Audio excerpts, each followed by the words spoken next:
महाशिवरात्रीला प्लेटची जागा होती खाली खाली. चला तर मग उपवास सोडताना बनवूया स्पेशल थाली.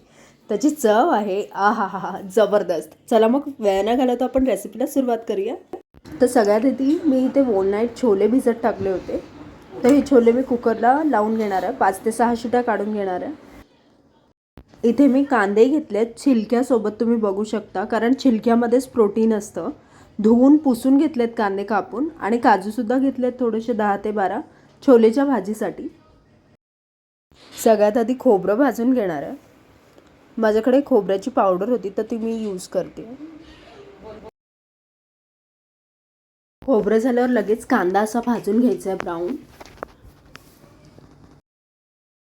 कांदा झाल्यावर त्याच तव्यात काजू थोडंसं तेल टाकून भाजून. छोलेच्या भाजीत पनीर टाकणार आहे. ते पनीर आता भाजून घेणार आहे तव्यात. भाजून मग त्याचे पीसेस करून आपण छोलेमध्ये टाकणार आहे. तुम्ही बघत आहे ना, कांदा आणि खोबरं काजू हे मिक्सरला मी वाटून घेत आहे. पेस्ट बनवत आहे छोलेसाठी. तर छोलेसाठी आपण मसाला बनवून घेतला आहे. कांदा, खोबरं आणि काजूचा भाजून तुम्ही बघू शकता हा असा मसाला झाला आहे ब्राऊन. तर आता आपण सगळे मसाले मिक्स करूया. इथे घेतले 2 बारीक चिरलेले टोमॅटो. याच्यात टाकणार आहे हा मसाला, कांदा, खोबरं आणि काजूचा. तुम्ही नंतरसुद्धा कोणत्याही भाजीसाठी वापरू शकता. हा तुम्हाला हवे तेवढा घ्या. सगळ्यात आधी टाकते परत हळद, धनाजिरा पावडर, मिरची, मीठ चवीनुसार आणि मालवणी मसाला. इथे मी छोलेसाठी तेल तापत ठेवलं आहे टोपात. याच्यात टाकते थोडासा जिरा, थोडासा कढीपत्ता आणि हा मसाला जो आपण रेडी केला होता तो टाकते.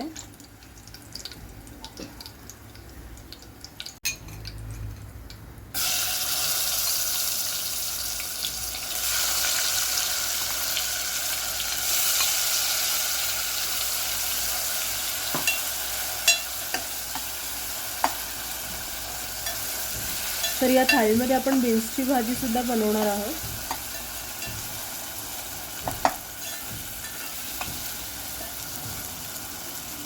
आता मसाल्यांना फोडणी दिल्यावर छोले शिजवताना जे पाणी होतं तेच पाणी मी थोडं याच्यात टाकणार आहे. आपले टमाटर त्या तेलात गळू द्या म्हणून. मसाला आहे रेडी. आता याच्यात टाकणार आपण छोले जे शिजवून घेतले होते. पाण्यासोबतच टाकणार आहे कारण पाणी थोडंसंच आहे त्याच्यात.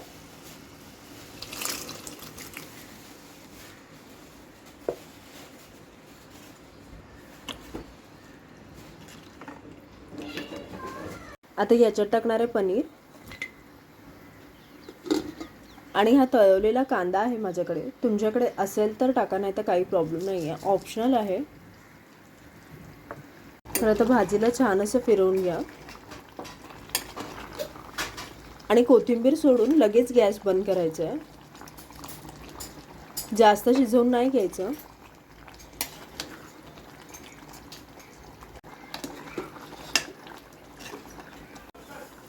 तर आता याला मी देणार आहे तडका.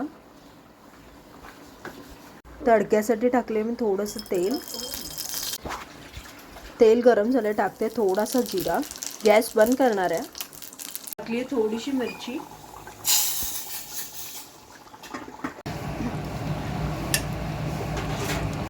तर या थाळीमध्ये आहे बीन्सची भाजीसुद्धा. बीन्स मी ऑलरेडी उकडून घेतलेली आहे. कढईत टाकते मी थोडंसं तेल. तेल गरम झालं, आता टाकणार आहे जिरा, कढीपत्ता, थोडासा बारीक चिरलेला कांदा. फिरवून घ्या. आता कांद्याला ब्राऊन होतपर्यंत थोडासा वेळ द्या. त्याचा कलर हलका चेंज झाला. आता याच्यात टाकते टोमॅटो बारीक चिरलेला. झट आणि पट भाजी आहे ही. आता टोमॅटो तेलात गळला की पटापट मसाले टाका. बीन्स आपली ऑलरेडी आपण शिजवून घेतलेली आहे. आता याच्यात टाकणार आहे मसाले, कारण टोमॅटो नरम झाला आहे तेलात. आता टाकते मीठ, मिरची, हळद, धनाजिरा पावडर. आता याच्यात ॲड करते बीन्स जी आपण शिजवून घेतली होती.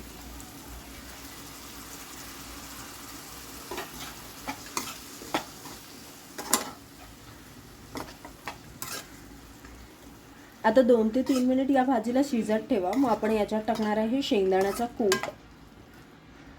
आता भाजी आपली झाली आहे. वरतून टाकते थोडासा शेंगदाण्याचा कूट. भाजी फिरवून घ्या आणि भाजीचा गॅस बंद करा. वरतून थोडीशी कोथिंबीर टाका. आता इकडे करते नानची तयारी. याच्यात टाकले थोडंसं दूध,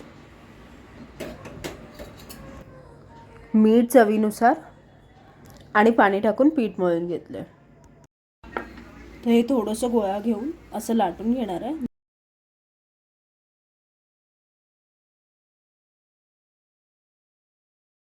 थोडंसं पाण्याचा हात लावणार आहे. आता याच्यावरती टाकते काळे तीळ, थोडंसं चिली फ्लेक्स,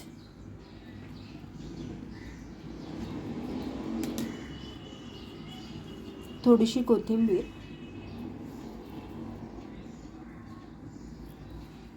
मी त्याला असं थोडंसं दाबून घेते. सगळं छान असं चिपकेल कारण ऑलरेडी पाण्याचा हात लावला. तुम्ही बघू शकता असं काही रेडी केलं आहे. कुकर आधीच तापायला ठेवलं होतं. पाणी टाकून बघते की कुकर गरम झाला आहे का नाही. आपला कुकर छान असा गरम झाला आहे. आता याच्यात मी नान चिपकवणार आहे.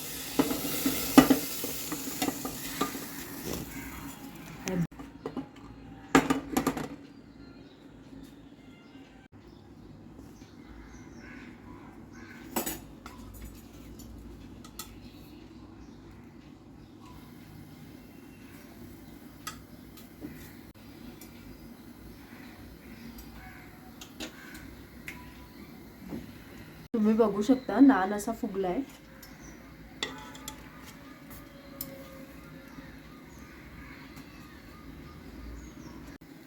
तर तुम्ही बघू शकता पाठून हा असा दिसतोय. पुढून मी तुम्हाला ऑलरेडी दाखवलाय. याला अमूल बटर लावणार आहे. तुम्ही घी सुद्धा लावू शकता किंवा तेल सुद्धा लावू शकता.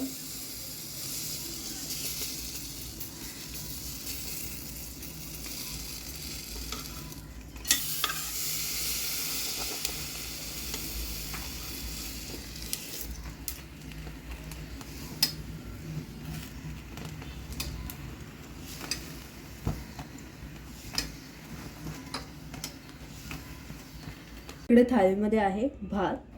याची रेसिपी मी तुम्हाला लवकरच शेअर करेन. इथे आहे पनीर आणि छोलेची भाजी, इथे आहे बीन्सची भाजी, इथे आहे शिरा, नान. तर आपली ही अशी थाळी रेडी आहे. तर ही थाळीची रेसिपी तुम्हाला नक्कीच आवडेल आणि आवडली तर नक्कीच लाईक करा, शेअर करा, सबस्क्राईब करा आणि कॉमेंट करून नक्कीच सांगा की तुम्हाला ही थाळी कशी वाटली. चॅनलवर नवीन असेल तर सबस्क्राईब करायला विसरू नका. Thank you. Thanks for watching guys. Like, share and subscribe.